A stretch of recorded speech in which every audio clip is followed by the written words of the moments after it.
Ladies and gentlemen, how you all doing? This is Conolric.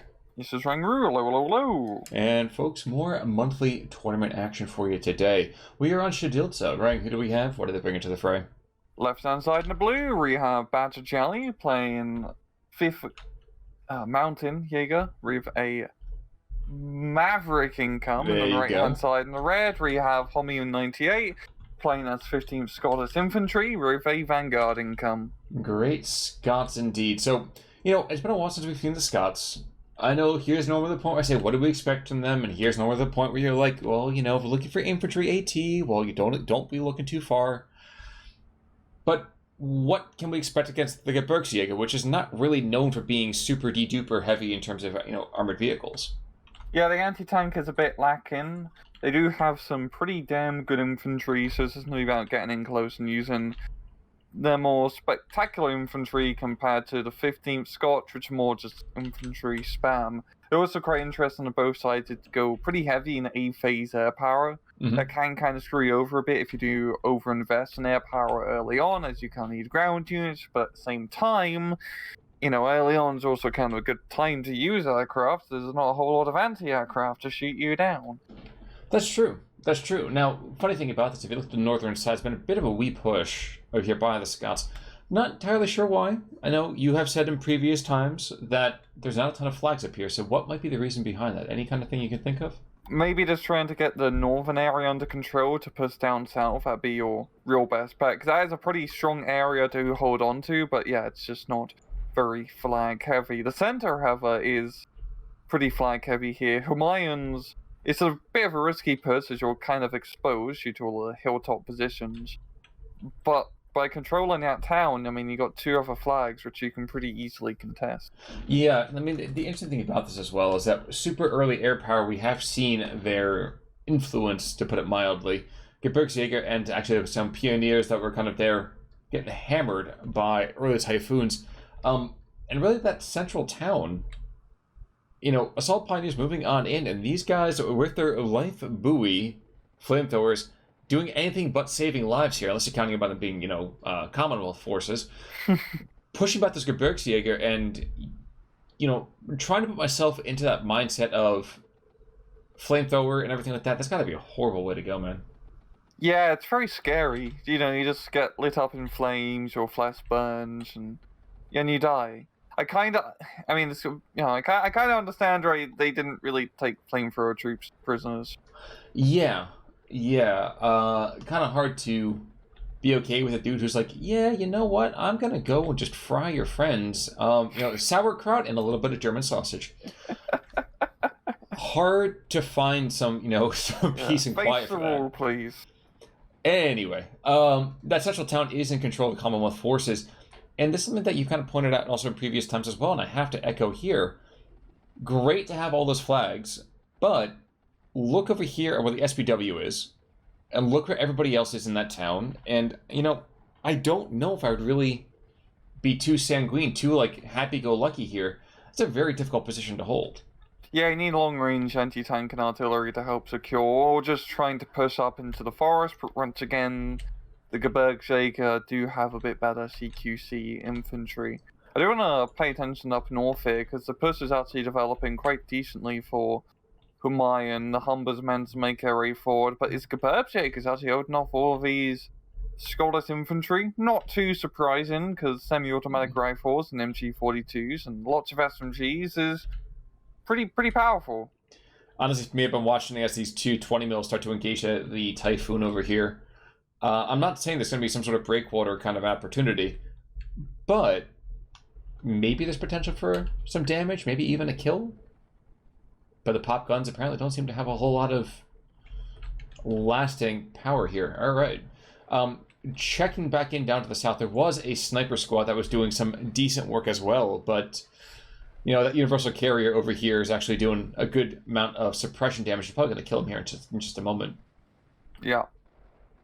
I do like the push here from BadgerJelly, pushing pretty heavily down south with the infantry. He really should be playing hard for his forest positions, as his infantry is definitely well equipped for that sort of fighting. Here's an interesting call. Spot the Aero Bomber coming in. He's going after the Churchill. Huh. I don't know that I agree with that. I would have hit the town. Yeah, I don't think he's really going to do too much damage against the Churchyard. It's a pretty beefy tank, and he's going to be exposing himself to the Typhoon, but not too much. Yeah. Yeah, I think is the Typhoon's going to come around before I think he can get back over his ground cover. So, then again... Italian plane. Yeah, and picks him up. Nice. Well done there, sir. Yeah, we're all seeing definitely a heavy investment in air power from both sides. Which is not too surprising considering what the A-phase card Jay brought up. True. I mean, I'm sure that our viewers at home have already noticed, but there's only a single C-phase card in the entire game, and that is just a rifle squad over here on the 15th Scots. Kind of very standard at this point. Yeah. Gonna be going big or going home with these Maverick and Vanguard incomes. It's quite rare to see Vanguard. It's usually a Maverick road. Yeah, why is it that we won't see Vanguard quite as much anymore? B phase is just better than A phase for the income. Exactly. Yes. You get big points in the middle. People like those big points because B phase can be quite pivotal. I agree. For some reason, this Veltro has been pulled out of position, and there's actually a Henschel coming on in with cluster bombs. He's going after the Churchill as well, but yes, already smoking, and yeah, I think this Typhoon's going to pick him up. And, yeah, it won't be enough. Nope. No, there's not enough. The 20 mils. I mean, it was an 88 maybe. But now we have it open up over here too. Humbers can get behind the lines, and actually they're going to try to pick up this Pack 40. Unfortunately, Pack 40 is going to have a hefty amount of time to engage them. Run dude left on the gun is absolutely shitting his pants as these Humbers just make it right down the road. Going to be exposing himself to the first shot, misses, and the Humbers should be able to finish him off. Or him off. It's just one dude. You can do it. There we go. I like his Humber push. That is ballsy as hell, but it can work out. He just needs a bit of frontline, like, troops to actually capture the front line here. And he can actually pick up a lot of flags in this area. Well, the thing is, too, he's got this whole like little honey steward that's like just around, and he cannot see the Geburgs because the Geburgs is a single dude there as well. Yeah. He's just like, he really doesn't know how not to be seen. Unfortunately for the honey steward, AECs, Humbers, in the meantime, will look into a Jace the Geburgsjäger, and the Henschel was dropped. Okay, that was... I know he got a kill. I get that. I completely understand.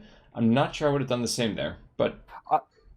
yeah, points-wise, it's not really a rough raw target, but considering the opportunity, like, you don't really want those Humbers in the back line, I think that's a valid target.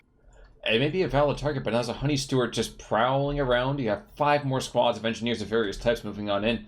The only kind of moment I think of happiness we can see for the 5th is this weird push of Gebirgsjägers and Sturm Pioneers who were, for a time, on their private-owned mountain. Yeah. Yeah, this is, I definitely feel like BadgerJelly is very much ignoring the middle right now to his detriment. He's trying to play heavy on the north and southern flanks, but he needs to, as you see, get some defenses in the middle, because he's losing a whole heap of flags and a whole heap of points to something which could pretty easily be deterred.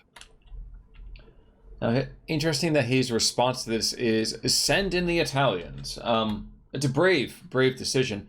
I'm not sure I necessarily made the same myself, but I do know that in his current kind of deck setup, he doesn't really have a whole lot else to kind of call on, so... Yeah, he really just needs some infantry to secure the forest. Those Italian tanks are not going to have the best optics to actually spot anything by themselves. Here we go, he's bringing some AB-41s, which can help mitigate that. Mitigate, yes, but AB-41s also are very, very easy to brew up. I mean, those things are practically instant coffee. Yeah. You just need some infantry positions. Yeah, he's going to be engaged on the honey street. It's not a super scary target. I mean, the target's actually decent in these sort of engagements. And there they go. Perfect trade. Mutual death. Mutual death. And at the same time, the Allies still came out ahead in that, so... We got field engineers going to be brought into the forest here.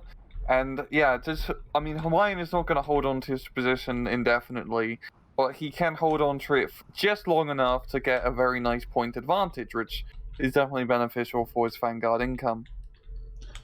Yes, it is. And we are into Phase B right about now, so BadgerJelly does have the opportunity to kind of claw back, hit a new toehold into this mountain. And he's trying to do that down to the southern side. He's going to pick up another one of those assault pioneers in the forest. He has the potential to maybe get one flag off of this territory change. There we go. Ooh, And just the tip. Exactly, but you know what? You have to have the tip every now and again just to see how it feels. So, Yeah. I mean, Yes, you do. So I've heard. And really, I think right now he's able to get at least troops to hold territory in the right places.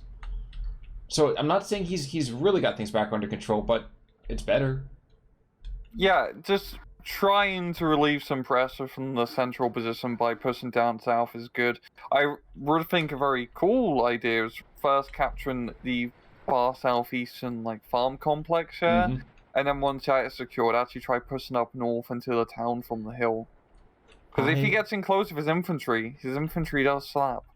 And that's the thing, and actually I was thinking that it was going to be the same comment myself for just a moment. That southeastern flag, first of all, past that to the east, who cares? And if you want to put the Allies coming down, trooping down that road, it is hell to get that. The only way you see anything is if you get within 120 meters. Yeah. It's just not done. It's just not going to get done.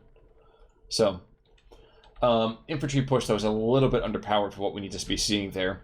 Stug M42 is engaging the Churchill, but this is a war that even Churchill can win in its kind of heftiness.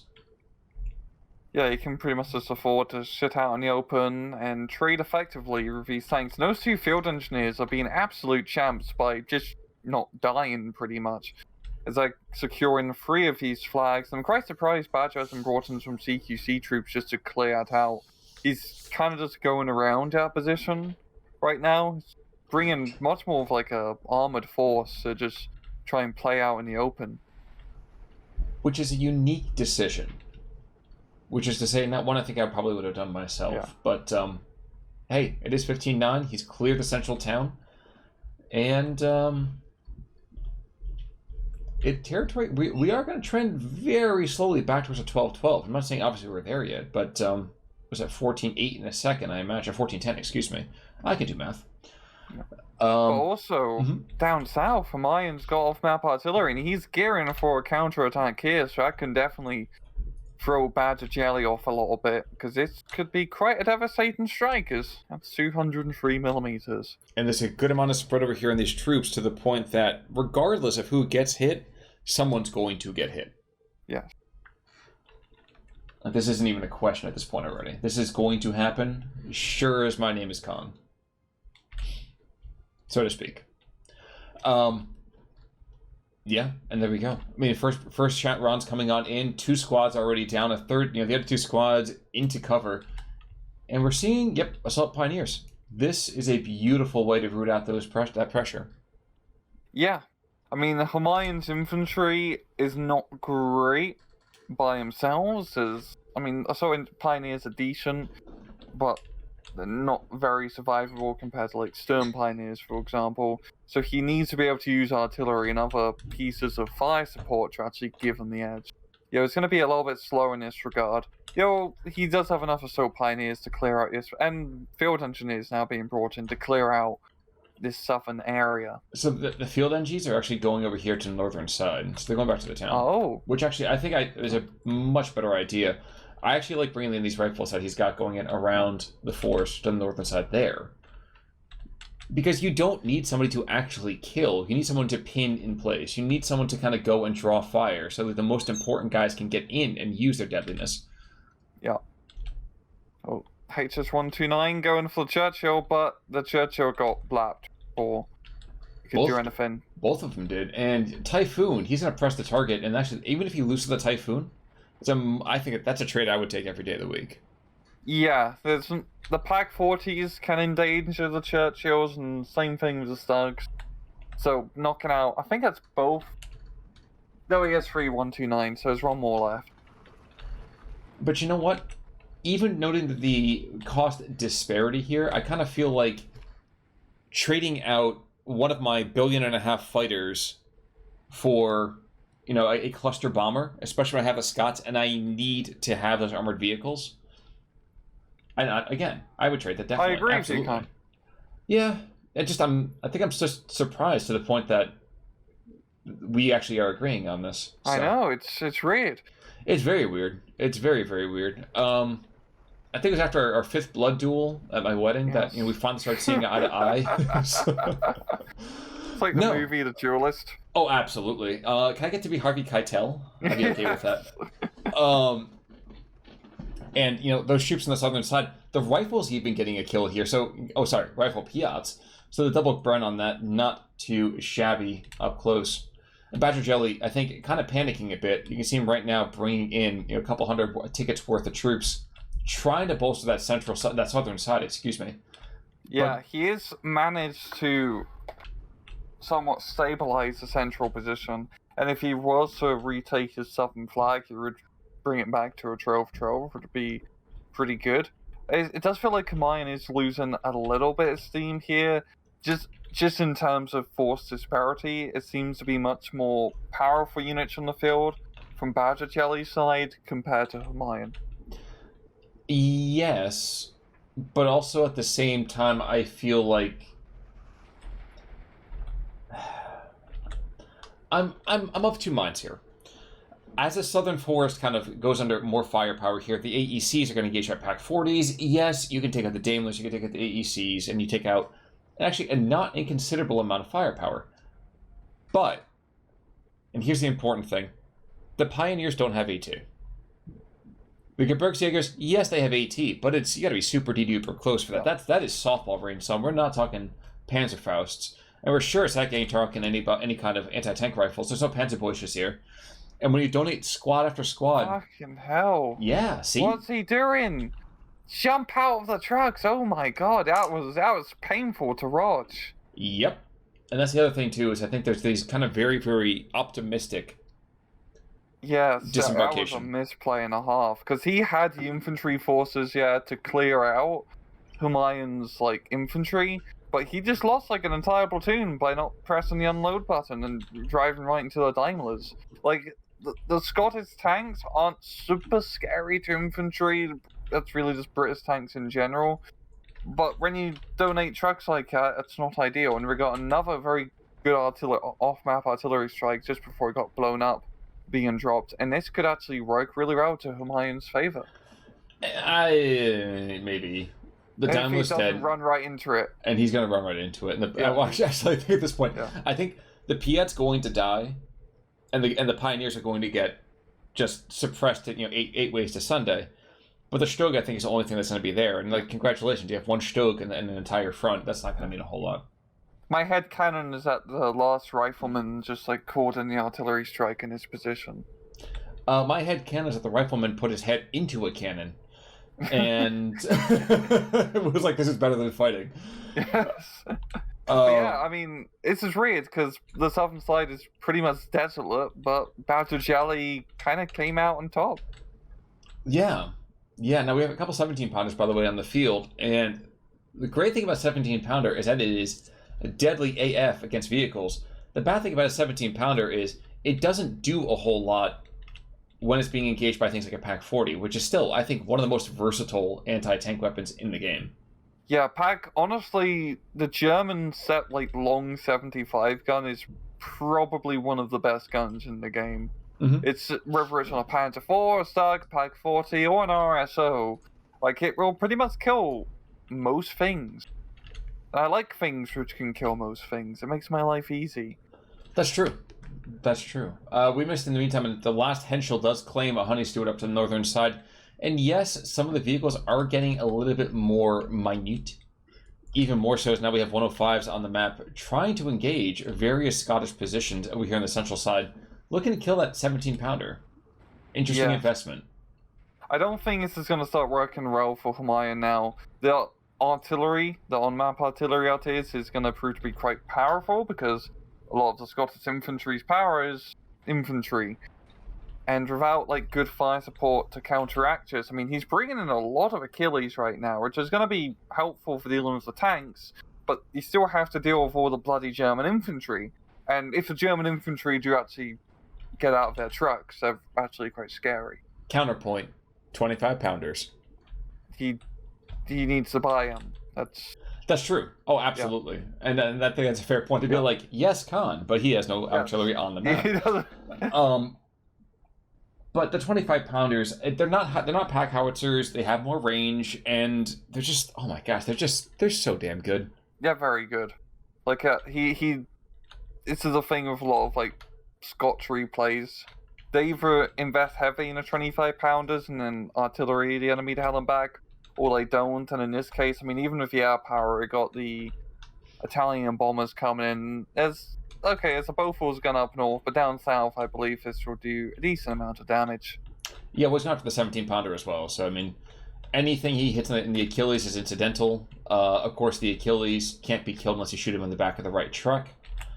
Because that was the only side that was not dipped into the Thames when I was a child. So, Typhoon, if he can, he's just too damn fast for his own good.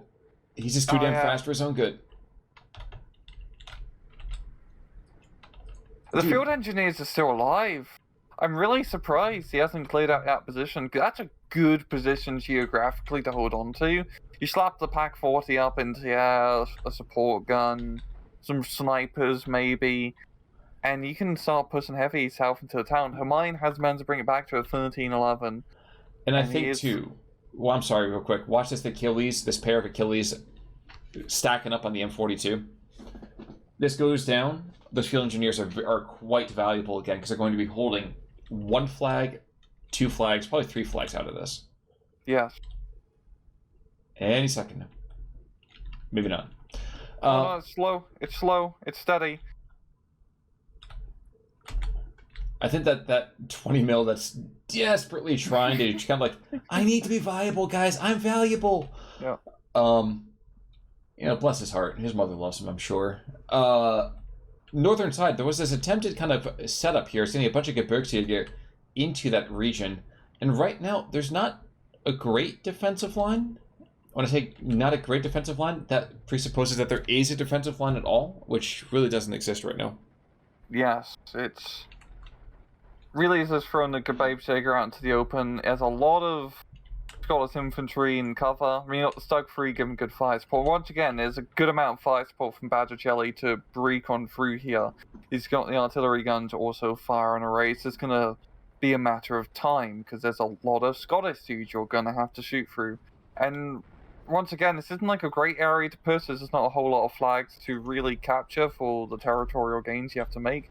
And down in the center, once again, like he just lost a whole heap of flags to something which could be preventable if he just got like 2 CQC troops to clear out that forest. Now there is going to be a little bit of an FU Henschel run over here, and the Bofors might be able to get him to shy away. So luckily enough for those Achilles, I think it's going to be enough. Yep, there we go. Yeah, directly into the anti-aircraft fire. That's not going to go well. I honestly agree. Jelly taps out. GG. I'm kind of surprised. I honestly thought BadgerJelly was like set up in a position to win that. No. But I honestly think just those field engineers is not dying was like a good enough morale hit of just losing all those flags in the center where he just saw the tap out. There's that, but there's also the fact, too, that he's just kept donating a lot of Geburgs again and again. Like, the northern side, he had 5 squads go in, and I think 2 or 3 of them, so like between 40 and 60% of his attack force got taken out even before they got off the trucks. Yeah, it's just bad micro of the infantry, and he does have, like, the superior infantry, like, firepower, right? Those Geburgs have, MG42, semi-auto rifles, 4 SMGs. Yeah. Yeah, that's not bad. No, they are deliciously deadly. Yeah. And if you look at the kills here, there's not a whole lot there, honestly. Yeah. And then losses, we got 1 Stern Pioneer doing decent. But yeah, honestly, good job to Homayoun.